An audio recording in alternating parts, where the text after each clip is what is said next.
The Chinese economy is rotting in the core and it's not going to recover soon, no matter what the CCP wants to do. Let's talk about it.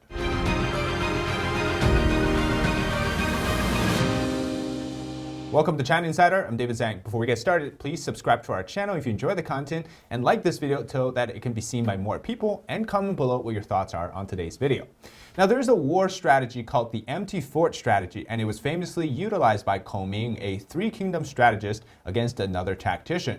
He basically stood atop the empty fort without troops to defend it, but used the appearance of a well-fortified castle to deceive his enemies. Right now, the Chinese economy is rotten to the core, and its shell may look perfect, but deep within, the troubles are mounting. So we have to see through the empty fort. It's not fortified, as you may think.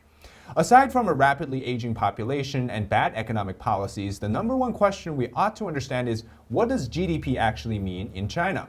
To most countries, GDP is the idea that gross domestic product is the result of production. Now, it's the number that comes out at the end of the month or the end of the year. Now, we set a projection and aim to reach it. But China sets it before the year, and it demands it to be done. This year, China claims they will rebound to a 5% GDP growth, but the reality is the opposite. China's GDP is an input number and not an output figure like Western economies. National accounts are based on data collected by local governments, which are rewarded for meeting growth targets, so local governments are incentivized to skew the data they provide to the central government. In other words, the central government already told each province how much growth they need, so regardless of what is actually achieved at the end, on paper, they've all achieved 5%. Now, this is because of government corruption. The Communist Party rewards foul play right and over righteous conducts. Especially since that corruption happens at all levels, it's becoming part of the ecosystem in China to cheat the results. So nothing that comes out of China is actually real. But it also has been swamped with the system of rewarding bad debt, or non-performing loans. Non-performing loans are unpaid loans, and in China, it's pretty much everywhere. Let me explain. A loan is a set amount that you borrow from the bank to make something or to buy something, whether that's to buy a house or a car, or in the case of developers, it's to build a bridge or a building. When the bank loans you money to buy a house, they expect you that you will pay a monthly amount to get the money back. And when the loans are given by the Chinese government at all levels, its regulators and banks are basically collaborating on a shell game to avoid recognizing losses from bad loans. Inside Chinese banks, this is well known, but for some reason outside, the reasons aren't. They know 100% that loans for a bridge are never getting clawed back, but because the contractors and developers, the auditors, and even the government officials are all making big bucks from it, the government keeps issuing these loans. Oh, and also export plays a big role in GDP, but it's slowing. Beijing is so worried about weakness in exports this year that it is demanding local governments take major steps to support export growth, which would ultimately mean that there's an implementation of a bunch of additional subsidies to exporters. Subsidizing export is actually how China fueled its decade-long war on the cheap goods to America. Check out my previous video on this topic. I'll link that in the time here. The real troublemaker for the CCP isn't actually a bridge, though. We know that it's real estate.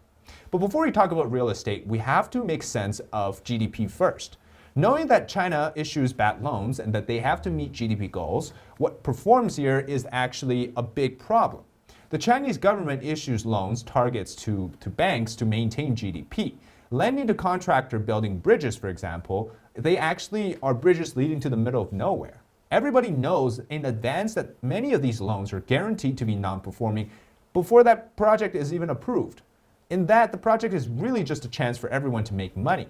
The same thing happened when the CCP called for a super semiconductor project. They loaned billions of dollars to chip research, knowing that everybody was trying to get in. Even their second cousins were turning their meat businesses into chip-making businesses, in the hope that at the end, they would be able to create chip technology that can match the United States. Of course, the government in that case knows that they aren't getting the money back in the short term, but the idea is that we now have a bunch of businesses that were just basically there to make money, not to develop technology. All right, a 2019 paper by the Brookings Institution estimated that China's GDP growth from about 2008 to 2016 could be 1.7% annually each year, lower than what is publicly acknowledged. But if we account for inflated numbers, what actually could be 5% could be as low as 2 to 3%, and then what is 2% could be very much 0%. Why is that? Well, for the simple fact that reality is unfakeable. Summer of 2022, almost a year ago, China reported the lowest GDP growth at 0.4%. Its the second quarter growth was the lowest in 2 years. Lowest since basically the pandemic started. And China's growth actually, I think, have not been positive for a while.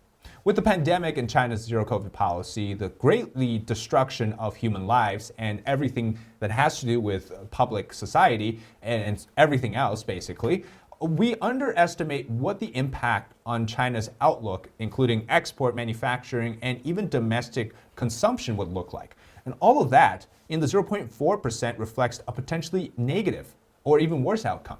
So it isn't likely that the GDP went up 0.4%, but rather I think was skewed in the data to be boosted to 0.4% from a very negative outlook.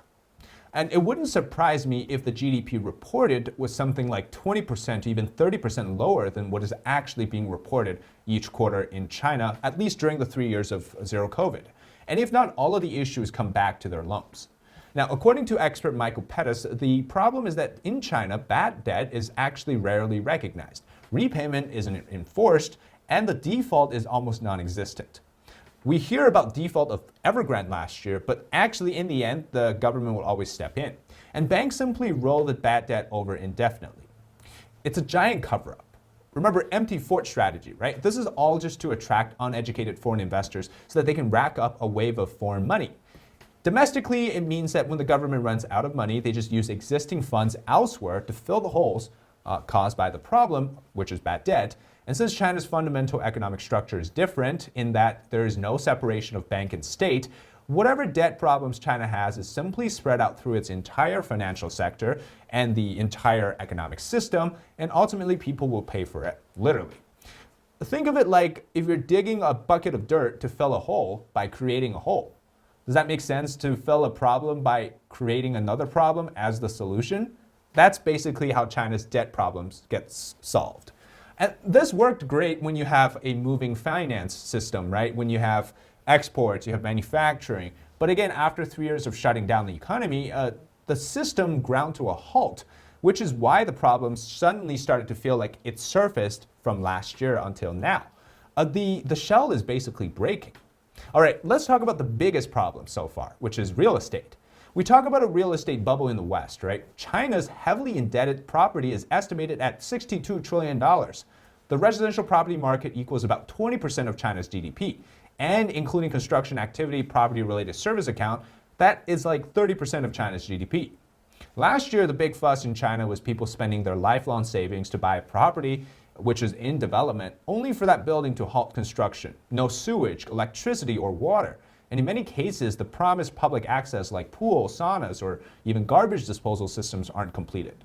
Plus, the default of Evergrande also shook the world. And all of these problems with the crackdown of the tech sector, people started to see a potential burst of the real estate.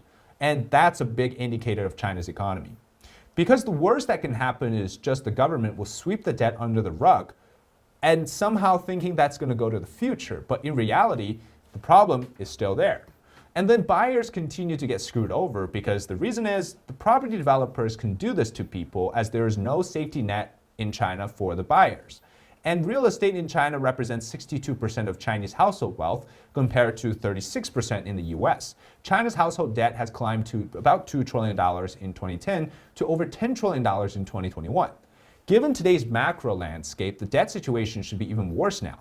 And ultimately, at one point, it's going to burst.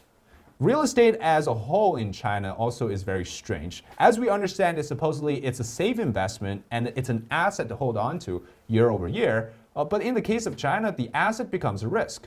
According to a Tencent survey conducted this year, over 45% of home buyers in mainland China encounters unfinished building problems. Data collected by the paper in 2020 also shows that unfinished buildings nationwide take an average of a further 2.1 years to be completed after the original promised delivery date, and with the longest on record taking an extra 22 years. These all indicate that it's a big problem for developing properties. People are buying unfinished homes, and those do not get finished, and then that leads to a further amount of unperforming loans or non-performing loans. And so basically, the unfinished homes become the major problem in China. And because the real estate sector accounts for such a big percentage of the Chinese economy, for example, Nomura estimated that as of 2021, the Chinese developers had racked up debts of $5.2 trillion, where 46% of these were in bank loans. So that's probably much higher now. Of course, all these numbers don't make sense if we don't put it into context. Here's the context. Chinese people call the situation rotten tail or unfinished homes. Rotten tail means that at the end of the work, the tail end of the work, they can't be completed because of a lack of funds. But wait a minute, didn't the government through the bank just lend the loan for the entire project to the developers? Well, you got to remember corruption, right? The developers, the contractors, they all get money from the bank and they basically run with it. So they take the money, they do something else with it. When the actual project needs the fund to start, there's not enough money because the money has gone to something else, usually overseas for some of their personal funded adventures. So what provisions actually have the banks taken for the situation? Or what can they even do? Well, nothing. Look at last year. People were complaining about these unfinished homes. This year, they continue to get basically nothing done to it. So they go to the government, potentially. They can ask for the audit. They can regulate the situation. But they know that these same people doing the audit or regulating the situation were basically working with the bankrupt developers already, and they got their fair share of the payout.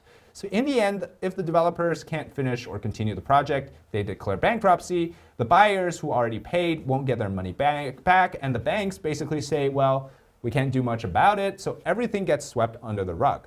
And that's, again, how this entire thing gets over and over repeated until one point things get too big.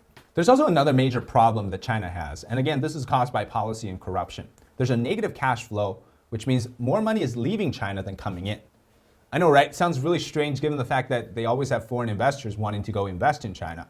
But the problem is this. Starting in July of 2017, banks and financial institutions in China have to report all domestic and overseas cash transactions of about 50,000 RMB or higher.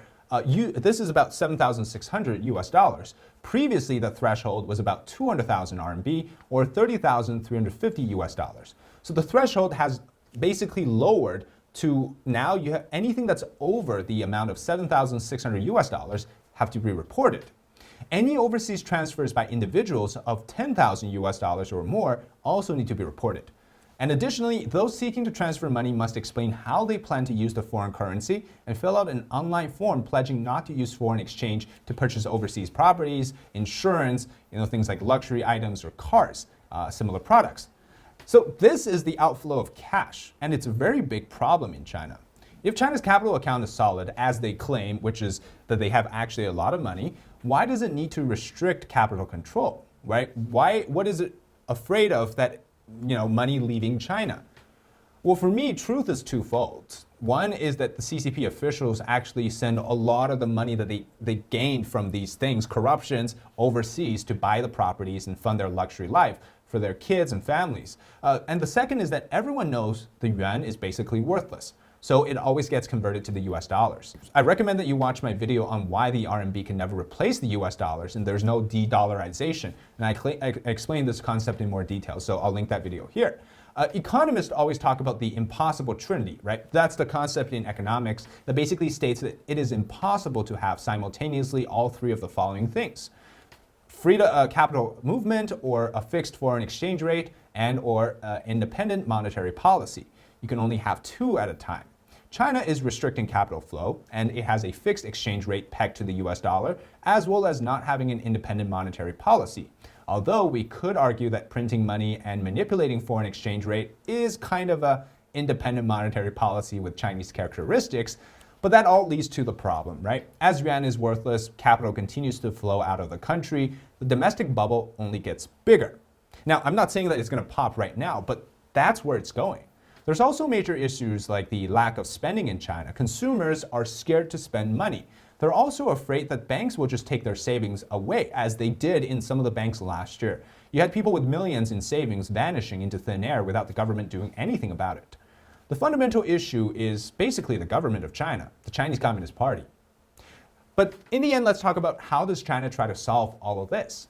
It used to take bad loans and it can be repackaged and sold to foreign investors. That was ideal, right? You fool these people who are uneducated about what China's basically like, get them to invest, and then in turn generate some money so that they can, again, fill those holes.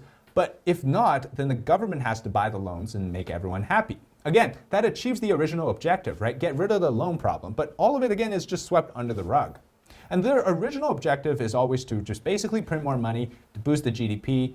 But doing this through bank loans instead of handling money to local governments or firms directly make the whole process seems like it's legit and they actually have a chance, again, to fool the foreign geniuses. But inevitably, it creates the problem that the yuan is, again, becoming worthless. With all of these schemes, they worked great before COVID and before Trump because at least things were moving, right? You had a historic volume in exports, you had good relations under Obama and prior, and now the rubber band holding everything together is breaking because things have fundamentally changed. After decades of problems, they've been swept under the rug, things are bursting now. China's drying up everywhere. They have bad banks, the entire real estate sector basically is doomed. Debt for equity swaps, you have the real banks who are short of cash, and then the dollar outflow is monitored more than North Korea, right? Even though it's still happening, there's a lack of spending. People are afraid that their money will be robbed by the banks and such. But what's holding it all together just a little bit is a bunch of fairy dust. China's basically making up whatever excuse to mask what their real situation is. But at the core, the system is done. All right, that's it for today's episode of China Insider. I'm David Zhang. We basically talked about why China's economy won't rebound as they claim. 5% GDP is essentially unachievable. If you enjoy the content so far, please leave a like and comment below what your thoughts are. And make sure to subscribe to the channel so you never miss our latest content. And as well as always, thank you so much for watching. I'm David Zhang. This is China Insider. We'll see you next time.